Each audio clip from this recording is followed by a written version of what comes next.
আসুন আসুন দাদা বসুন। বাবু বাবু, জ্যোৎস্না মা কোথায় তুমি? আমরা এসছি। হ্যাঁ মামুনি আসছি। নিজের মায়ের ডাক কান অব্দি পৌঁছায় না, শাশুড়ির ডাক এবার পর্দায় গিয়ে লাগে। আঙ্কেল তুমি ফরেন থেকে কবে কখন কিভাবে ফিরলে? আরে তোমার জন্যই তো ফরেন থেকে হরেন মারতে মারতে চলে এলাম। জোকস পার্ট এত সেন্স অফ হিউমারে চক করে না, সেন্সটাই তো মাঝে মাঝে হারিয়ে যায়। ওকে ওকে আইল ম্যানেজ। ফরেন থেকে আর কোথায় ল্যান্ড করতে পারলাম? ফরেন থেকে কি চাইলেই ল্যান্ড করা যায় নাকি? কোথায় ল্যান্ড করতে পারলাম? ও বাবা, ফরেন থেকে ল্যান্ড করতে পারেননি মানে? এ তবে আমি কাকে দেখছি, আপনার আত্মা? না না, আমার আত্মা হবে কেন? আমিই তো এসছি, বা টয়লেট ব্রেকে এসছি 5 মিনিটের জন্য।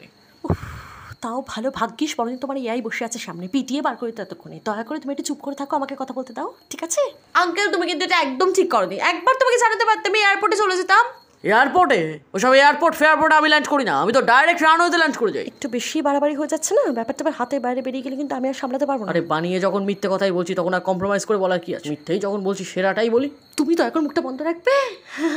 তুমি দয়া করে একটু মুখটা বন্ধ রাখো প্লিজ। কোথাও আবার বিপি হাই হয়ে যায় বলা যায় না তো। আমি তো আছি, আমি সব সামনে নিচ্ছি, ঠিক আছে? না না, ভয় পাওয়ার কিছু নেই। বিপি বেড়ে গেলেও কোনো সমস্যা নেই, ফোন করে দেবো, এসে পলিগ্রাফ টেস্ট করে যাবে।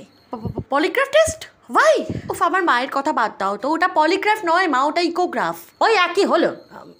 আচ্ছা এবার আসল কথায় আসা যাক। হ্যাঁ হ্যাঁ হ্যাঁ হ্যাঁ বলুন।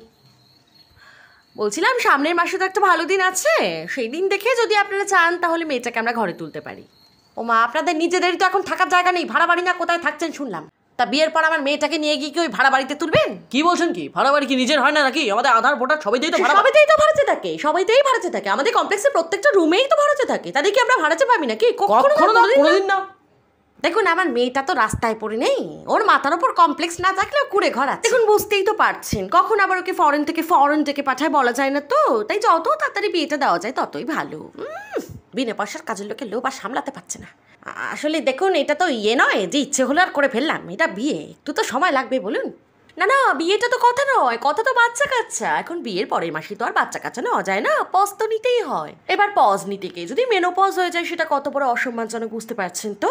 বাহ, আপনারা আমার মেয়ের ঘন্টায় ঘন্টায় পাল্টি খাওয়া হৃদয়ের ওপর ভরসা করতে পারছেন, অথচ ওভারির ওপর ভরসা করতে পারছেন না। না না, আমি নিজে পরীক্ষা না করে কিছু ভরসা করতে পারি না। হ্যাঁ কি বলছেন?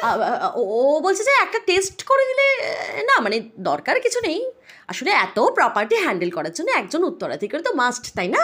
না না, ঠিকই বলেছেন। আমি অনেকদিন ধরে ভাবছি ডিএনএ টেস্টটা করিয়েই নি। আমার মেয়ের আপনাদের প্রতি যা টান, বলা যায় না শেষকালে ভাই বোনের বিয়ে হয়ে গেলে হয়তো। আচ্ছা আপনি মিনিমাম মাধ্যমিক পাস টাস করেছেন তো?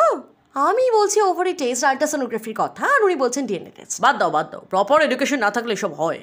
তা বিয়ে দিতে গেলে কি মেয়েদের ওভারি টেস্ট করাতে হয় নাকি? আমি করাবো না কোনো টেস্ট। দেখুন টেস্টের কথা আপনাদের ভালোর জন্যই বলছিলাম, পরবর্তীকালে উত্তরাধিকারী না আসলে আপনাদেরই সেটা ভরপাই করতে হবে কি না। টেস্ট তো করানো হয়ে গেছে, আমি তো ওর সাথে কি অ্যাবর্শন করি।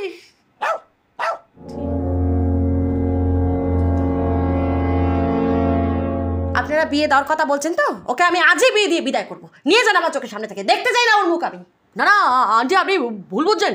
অ্যাবর্শন করতে গেছিলাম, কিন্তু গিয়ে জানতে পেরেছি পিল খেয়ে নিলে আর কিছু হয় না। তুমি যদি আমার ছেলে হতে না, চাপকে তোমার মুখের তোতানি পিছনে পাঠিয়ে দিতাম, সারা জীবন কনস্টিপেশনে ভুগতে। জামাইয়া তো দূর, আমার ছেলেকে অপমান করছে। কি হচ্ছেটা কি? Please control yourself. বিয়ের আগে সব নর্মাল। আমাদের মতো ফ্যামিলিতে মেয়ের বিয়ে দিচ্ছেন, এখন আপনার ব্যাকডেটেড মেন্টালিটি গেল না? হ্যাঁ দেখুন, আমার মেন্টালিটি ডেট ওভার হয়ে যাক, তবু আমি আমার মেয়েকে এসব অ্যালাউ করবো না। এসব শিক্ষা দীক্ষা দিইনি আমি আমার মেয়েকে। তুমি তো অ্যালাউ করেছো মা, তুমি তো জানতে। সেদিন আমার বেলি বাটন পরিষ্কার করতে কি তুমি স্পার্ম দেখোনি তুমি স্পার্ম? বেলি বাটন দেখেছেন তো, এই জন্য বলছি তাড়াতাড়ি বিয়েটা দিয়ে দিন। এ তো দেখছি শিখতেই 1 বছর লাগিয়ে দেবে। মা আমার সবকটা বান্ধবীর বিয়ে হয়ে গেছে, এখন আমার যদি একটা মেয়ে হয় আর তার যদি আমার বান্ধবীর ছেলেকে পছন্দ হয়, আমি কিন্তু আমার বান্ধবীকে বেয়ান বানিয়ে তার ছেলেকে জামাই আদর করতে পারবো। দেখুন তো, আপনার মেয়ে যখন বিয়ের জন্য তৈরি, তখন আপনার সমস্যাটা কোথায়? আমার মেয়ে তৈরি আছে আমি জানি, আমার মেয়েকে তৈরি করতে না হলেও ফার্নিচার তো তৈরি করতে হবে। এখনো ফার্নিচার বানাতে দেননি? ও আপনাদের তো ওই তো কটা ফার্নিচার, ও আর কদিন লাগবে? দিয়ে দিন 2-1 দিনের মধ্যে হয়ে যাবে। সে তো বানাতে দেওয়াই যায়, কিন্তু তার আগে তো একবার আপনাদের কমপ্লেক্সের মাপঝোপ একটু দেখে নিতে হবে নাকি? আমাদের কমপ্লেক্সে আপনি কি করবেন? আমাদের কমপ্লেক্সে রাখার মতো মানানসই ফার্নিচার আপনি বানাতে পারবেন? সেই সামর্থ্য আছে আপনার? দেখুন সামর্থ্য থাকুক না থাকুক, সামনের জন হাত পেতে থাকলে প্রসাদের নামে তো কিছু দিতে হয়। তবে সেটা কথা নয়, কথা হচ্ছে আমার মেয়ে বিয়ের পর কোথায় থাকবে তা না জেনে আমি তো তাকে হারা উদ্দেশ্যে পাঠিয়ে দিতে পারি না। দেখুন, আপনাদের বিয়ে উপলক্ষে বাড়ি সাজানোর নামে ঝুল পরিষ্কার করলেই হয়ে যায়, কিন্তু আমাদের তো তা হয় না, আমাদের কমপ্লেক্স রিনোভেশন করতে হয়। দেখুন, আমরা মিডিল ক্লাস ফ্যামিলি হতে পারি, তবে আমাদেরও কিন্তু শুধু ঝুল পরিষ্কার করলে হয় না, পায়খানা পরিষ্কার, ড্রেন পরিষ্কারও করতে হয়। সব কিছু হয়ে যাক, তারপর না হয় পাকা কথা বলে বিয়ে দেওয়া যাবে। কি বলুন তো, কমপ্লেক্স রিনোভেশন মানে না ডাস্ট ক্লিনিং নয়, ইটস টাইম টেকিং। তাই বলছিলাম বিয়েটা না হয় বারবাড়ি থেকে হয়ে যাক, ফার্স্ট অ্যানিভার্সারিতে না হয় কমপ্লেক্সে গিফট করলাম। কি বেটা, তোমার কোনো প্রবলেম আছে? আছে, আমার প্রবলেম আছে। তুমি কেন ওই কমপ্লেক্সের কথা তুলছো বলো তো? ওটা তো আমারই, শুধু তোমার পটল তুলতে যে কদিন লাগে ব্যাস। হ্যাঁ, তো তো তোমারই তো, আমি তো কমপ্লেক্সে গেলে তোমার নাম খোদাই করাচ্ছি, তাই জন্যই না এত সময় লাগছে। কমপ্লেক্স আছে না ফার্ম হাউস আছে আমিও দেখতে যাচ্ছি। এই কমপ্লেক্স করে ব্যাপারটাকে এরা কমপ্লেক্স বানিয়ে ফেলেছে, এবার আমাকে খোঁজ করতে যেতেই হবে। আচ্ছা মা, পাকা কথা শ্বশুরবাড়িতে বসে না বলে অন্য কোথাও বললে কি সেটা কাঁচা থেকে যায়? আচ্ছা, আমি তো একটা মেয়ে নাকি? তোমার সামান্যতম বোঝা মনে হয় না আমায়? হ্যাঁ, তা বোঝা নামানোর চক্করে কি জিনিসপত্র সব বেচে দেবো? বোঝা আমি তখনই নামাবো যখন সেই বোঝা আমার ঘাড়ে দ্বিগুণ হয়ে চাপবে না। তুমি কি বলতে চাইছো? আমি বিয়ে করে আমার বরকে নিয়ে তোমার ঘাড়ে এসে চাপবো? দেখুন, আপনি কিন্তু ভুলেও ভাববেন না যে আমার ছেলে ওর কোটি কোটি টাকা সম্পত্তি ফেলে আপনার এই কুড়ে ঘরে এসে ঘর জামাই হয়ে থাকবে। দেখুন, আমি ঠাকুর ঘরে কে বলে চিৎকার করিনি, বেকার আমি কলা খাইনি বলে চেঁচাবেন না।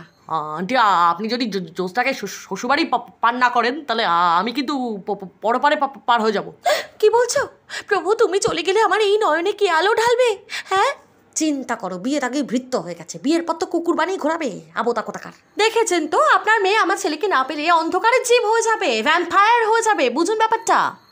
দেখুন, আমার ওকে নিয়ে কোনোদিনই কোনো অ্যাসপায়ার ছিল না যে ও ভালো মানুষ হবে, তবু আপনাদের যে কীভাবে ইন্সপায়ার করে গেল তা আপনারাই জানেন। ও করবে না তো কে করবে? ওই তোমাদের সোনার ডিম পাড়া হাঁস।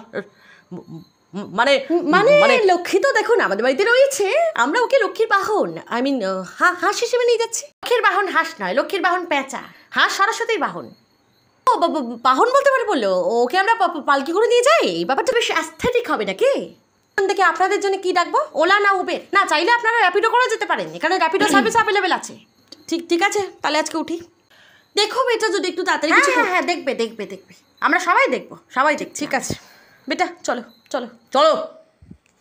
শুধু মেয়েটা আবোতা, তাই এই ফ্যামিলিতে বিয়ে দাও, নয়তো এখানে কে বিয়ে দিত? ছ্যাঁচড়া ফ্যামিলি কোথাকার।